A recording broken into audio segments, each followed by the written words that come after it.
V Prahe sa nachádza naozaj veľké množstvo módnych návrhárov, ale málo ktorý z nich môže povedať, že je skutočne svetový. Jitka Klet, áno, má salón v Prahe a v Košiciach a naviac jej módu aktuálne obdivujú až v Arabských Emirátoch. Ako dlho sa venuješ módnemu návrhárstvu a kde všade? Tak v podstate pôsobím v 2 krajinách, na Slovensku a v Čechách. Trvale žijem v Prahe. Oba salóny mám, jeden je na Slovensku v Košiciach, ten mám už 18 rokov, to je zároveň odpoveď na tvoju otázku. A v Prahe pôsobíme na Malostranskom námestí 2 roky, 2,5 roka. Ty si teraz mala prehliadku v Dubaji, čo je naozaj na českých a slovenských návrhárov veľmi netradičné, tak aká bola prehliadka? Bolo to báječné, bolo to príjemné, bola to prvá prezentácia, takže v rámci toho sme prispôsobili aj celkový charakter akcie, myslím tým prvá prezentácia v Spojených Arabských Emirátoch.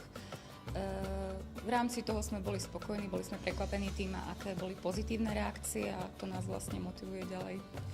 Chcú byť arabské ženy v móde výraznejšie než napríklad české alebo slovenské? Výraznejšie? No pod tou abajou možno ako chcú byť naozaj výraznejšie, záleží od akcie, záleží od charakteru, kde si ten model obliekajú. Neboja sa byť výrazné, všetci si možno myslíme, že sú málo výrazné, nie, sú dosť výrazné. Jedine to neprezentujú na verejnosti tak ako Európania. Arabské ženy majú radi, keď to má proste les, keď to má punc noblesnosti. To neznamená, že aj ja sama sa takémuto niečomu musím prispôsobiť, ale je fajn, keď to autori do svojej tvorby premietnú, pokiaľ chcú byť úspešní v arabskej krajine. Máš skúsenosti samozrejme s organizovaním módnej prehliadky v Prahe a módnej prehliadky v Dubaji, tak čím sa to líši? Líši sa to v podstate viacerými vecami. Organizačne je to hodne podobné. Je rozdiel, že Dubaj je arabská krajina, takže samozrejme musíte prihliadať na určité formy prezentácie, ktoré sú prispôsobené kultúre, ktorá samozrejme je v tejto krajine. Boli nejaké modely, ktoré si nemohla v Dubaji ukázať? Z toho, čo som pripravila, to bola špeciálne pripravená kolekcia vyslovene pre prezentáciu v Dubaji, takže tá ani nebola odprezentovaná v Českej republike ani na Slovensku, takže cieľane som ich pripravila tak, aby sme to všetko mohli odprezentovať. Pokračovala som vlastne v tom vytvorenom projekte tých mojich prvých potiskov, takže s tými som pokračovala, použila som tam techniku klasického háčkovania, ktorú ja hodne milujem, tie tradičné práce ľudovej kultúry a niekoľkokrát som to už v tvorbe preniesla, tentokrát som sa opäť chytila práve o to a v podstate sme využili ručné háčkovanie v kombinácii s tým moderným vzorom a s tou klasickou modernou líniou. Pred 3 rokmi som pripravila prvýkrát kolekciu potiskov, boli to pôvodne trička, na ktoré sme potláčali motívy vlastnej tváre a trošku sme sa všetci v podstate testovali, či máme radi okrem klasických potiskov známych osobností alebo rôznych názvov a odkazov, či sme pripravení nosiť aj vlastné tváre. Bola to pre mňa hodne zaujímavá práca.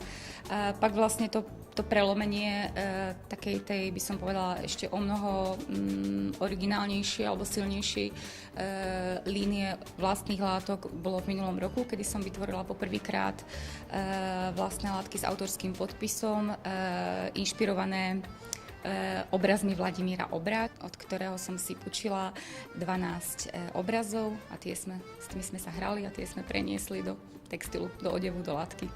Na aké rôzne materiály si použila tento potisk? To bolo asi najnáročnejšie, pretože také moje rozhodnutie bolo, budeme tisknúť v Čechách. Nechcela som sa tej myšlienky zdať, o mnoho jednoduchšie by bolo naozaj vycestovať buď do Itálie alebo do Nemecka. Držala som sa tej myšlienky veľmi tvrde, nakoniec sa mi naozaj podarilo potisknúť hodváby v Českej republike, takže tiskli sme hodvábny satén, hodvábny šifón, tiskli sme úplet, zloženie viskóza, bavlna a som veľmi rada, že to takto nakoniec vyšlo. No, je vidieť, že máš naozaj veľké veci za sebou, ale veľké veci ešte pred sebou. Takže čo všetko ťa čaká? No tak to sa ani sama snad neviem, čo všetko ma čaká. Nechávam tomu trošku voľný priebeh a naslúcham, kde ma život nasmeruje. A čo si plánujem, čo ma čaká, tak to sú teď vlastne môj najväčší projekt, dá sa povedať, v mojej profesnej histórii. Je to projekt Abu Dhabi, Praha, Košice. Máme to naplánované s celým môjim tímom na jeseň 2013. Takže tak, ako som v loňskom roku prevzala inšpirácie českého autora Vladimíra Obra, tentokrát som preniesla fotografie bývalého slovenského prezidenta Rudolfa Šustra do látok. To je taká prvá časť v podstate tej mojej kolekcie, z ktorej sa hodne teším, pretože už naozaj šijeme. Je to úžasné, nádherné, mám z toho velikánsku radosť. Pak sa v kolekcii vlastne objaví spolupráca s Goranou Turuk, veľmi známou chorvátskou sklárkou, dizajnérkou, s ktorou je sa rovnako pre mňa obrovská česť. Prenášame sklo do odevu v rôznych dimenziách. O tomto sa moc nedá rozprávať, to treba vidieť. A ako všetky tieto projekty dopadnú?